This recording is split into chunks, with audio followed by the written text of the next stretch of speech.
Let's talk about the one thing that has more say over your success or your failure than pretty much anything else.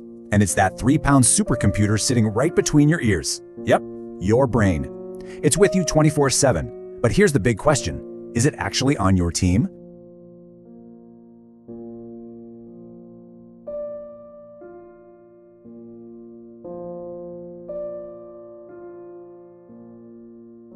So let's just ask it straight up. Is your brain holding you back? I know, it sounds a little weird, right? How can the thing that's supposed to help us be the very thing that gets in our way? Well, it turns out that sometimes the very system designed to protect us can become our biggest obstacle.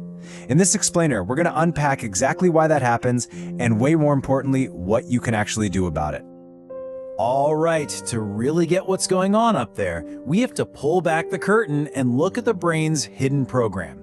Think of it like its ancient, default setting.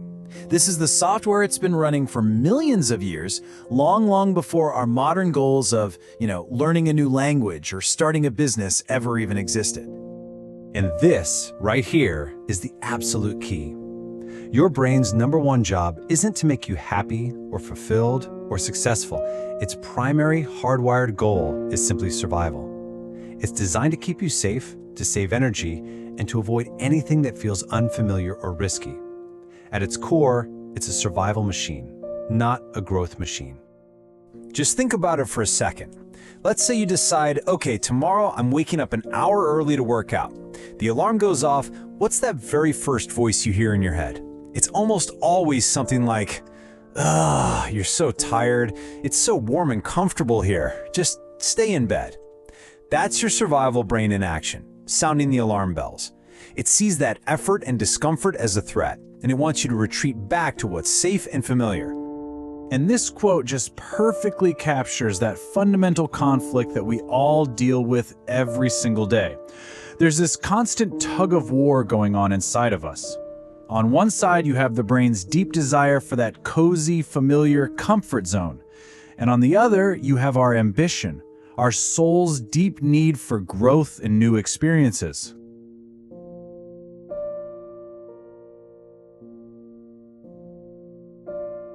So, this brings us right to the central idea for our explainer today. Is your brain a jailer, the thing that locks you into old habits and fears, or is it the key that can unlock your greatest potential? And the fascinating answer is, it's both. It really all just depends on who's in charge. And when you look at it like this, the conflict becomes crystal clear. Look at the brain's default goals, survival and comfort. But your goal is growth and change.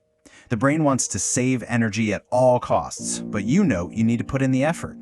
It's literally programmed to avoid danger right at the moment you want to embrace a new challenge. These two sets of goals are basically pulling in opposite directions. This is exactly why this quote from Jim Rohn is so incredibly powerful. There is no middle ground here. There's no coasting. If you're not actively, consciously directing your thoughts and managing those ancient impulses, your brain will just automatically default to its survival programming. You absolutely have to get in the driver's seat. So the big question is, how do we actually do that? How do we take control and make this powerful tool work for us instead of against us? Well, that's what this next section is all about. We're going to shift from understanding the problem to the practical, actionable solutions you can start using today. We're going to walk through 4 essential keys to reprogramming your brain. You're going to learn how to control what you feed your mind, how to use the incredible power of repetition, how to literally see your success before it happens, and maybe most importantly, how to fundamentally change that conversation you're having with yourself. Okay, let's start with step 1. You have to control your inputs. Think of your brain like a garden. It's a really useful metaphor. If you're constantly planting seeds of negativity, fear, and complaints from scrolling the news or being around negative people, you just can't expect to harvest flowers of positivity and motivation. It doesn't work that way. You have to be the gatekeeper for your own mind. Really curate what you read, what you watch, and who you listen to. Next up, you've got to put repetition to work for you. See, your brain creates these things called neural pathways for everything you do often. And the more you do something, the stronger and more automatic that pathway gets. That's literally how a habit is formed. The cool thing is you can build a new habit by starting ridiculously small. I mean, just 2 minutes a day. Do that over and over, and eventually the brain's resistance just fades away, and a new positive pathway is built.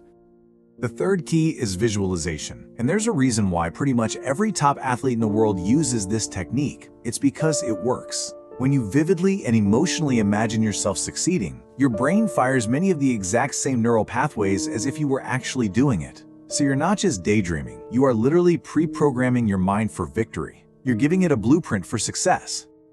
And finally, you have to master your self-talk. Your brain is always listening to that internal monologue. And here's the thing, it takes what you say as fact.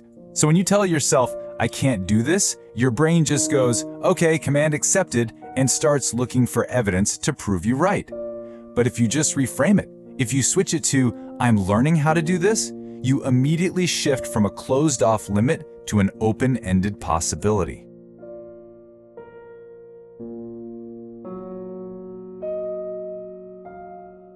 So, we've seen the brain's default program, and we've walked through how to start rewriting that code. Now we come to the uncomfortable truth, which is that it all comes down to a simple choice you have to make, day in and day out.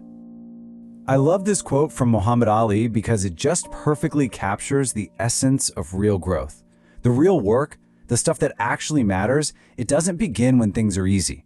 It starts at that exact moment when your survival brain is screaming, stop, this is hard, let's go back to comfort.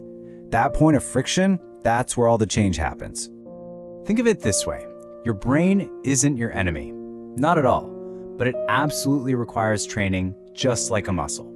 If you don't actively direct it with new challenges, if you don't train it to focus on your goals, its default setting, which is to save energy and avoid discomfort, is just going to take over, and it will end up working against you.